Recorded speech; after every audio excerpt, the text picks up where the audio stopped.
اس کے بعد اللہ تعالیٰ نے ایک واقعہ بیان کیا، باغ والوں کا واقعہ۔ ایک باغ تھا، اس باغ کا جو مالک تھا، جیسے ہی باغ کی فصل پیدا ہوتی تھی وہ غریبوں کو فصل بانٹ دیتا تھا۔ مالک مر گیا، اب باغ کی کمانڈ آ گئی بچوں کے ہاتھ میں۔ اب جب کھیتی کے کٹنے کا ٹائم آیا تو ظاہر ہے کہ ہر سال جب کھیتی کے کٹنے کا ٹائم آتا تھا تو غریب لوگ جو ہوتے تھے، فقیر لوگ، وہ وہاں پہ لائن لگا لیتے تھے کہ بھئی آج ہم کو ملے گا۔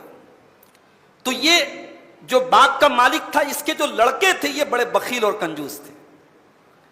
کبھی کبھی ایسا ہوتا ہے کہ باپ جو ہے بہت اللہ کی راہ میں دینے والا ہوتا ہے اور بیٹوں کے دل بہت چھوٹے چھوٹے ہوتے ہیں۔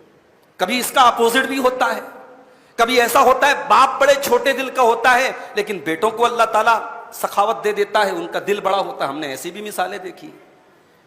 البیک کمپنی کا نام سنا ہے آپ نے؟ آپ کے کرنول کے اندر بھی البیک کا ریسٹورنٹ موجود ہے۔ یہ البیک کی شروعات کہاں سے ہوئی؟ سعودی عرب سے ہوئی۔ سعودی عرب کے ریاض شہر سے اس کی شروعات ہوئی۔ البیک کا جو مالک تھا، جب اس نے البیک شروع کیا تو وہاں جو چکن کا ایک آئٹم بیچتے ہیں جس کو بروست بولتے ہیں، بروست، چکن کو وہ مسالہ وسالہ لگا کے فرائی کرتے ہیں، بڑا لذیذ ہوتا ہے۔ مدینہ کے اندر مسجد نبوی سے کچھ دور پر اس کا آؤٹ لیٹ ہے، ریسٹورنٹ ہے۔ ہم نے بھی اللہ کے فضل و کرم سے اس کو کھایا ہے، تو ایک بروست کھا لو تو پیٹ بھر جاتا ہے ماشاءاللہ۔ تو وہ جب اس نے اسٹارٹ کیا البیک کو، تو اس نے ایک بروست کی جو قیمت تھی، اس قیمت میں اس نے یہ طے کیا مالک نے کہ اس کی جو بھی قیمت ہوگی اس میں 1 ریال میں اللہ کے دین کے لیے، غریبوں کے لیے، یتیموں کے لیے، بیواؤں کے لیے میں اس کو الگ کر دوں گا۔ یہ اس کے مالک نے یہ ارادہ کیا۔ اللہ نے بڑی برکت دی، اس کا یہ سلسلہ چلتا رہا، اس کی کمپنی ترقی کرنے لگی، کئی اس کے آؤٹ لیٹ کھلے، پھر اتفاق سے اس کا جو مالک تھا البیک کا، اس کا انتقال ہو گیا۔ اب کاروبار اور بزنس آ گیا اس کے بچوں کے ہاتھ میں۔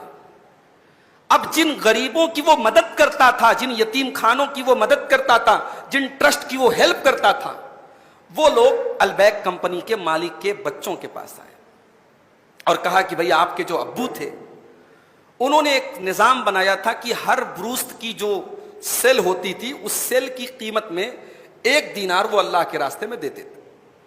اب آپ کے ابو کا تو انتقال ہو گیا، اب ہم آپ کے پاس آئے ہیں، ہم یہ جاننا چاہتے ہیں کہ آپ اپنے ابو کی اس چیز کو قائم رکھیں گے یا بند کر دیں گے؟ بند کر دیں گے تو ہم مایوس ہو کے چلے جائیں گے، قائم رکھیں گے تو اس کو بھی کلیئر ہو جانا چاہیے۔ تو البیک کمپنی کے مالک کے بیٹوں نے کہا ہمارے والد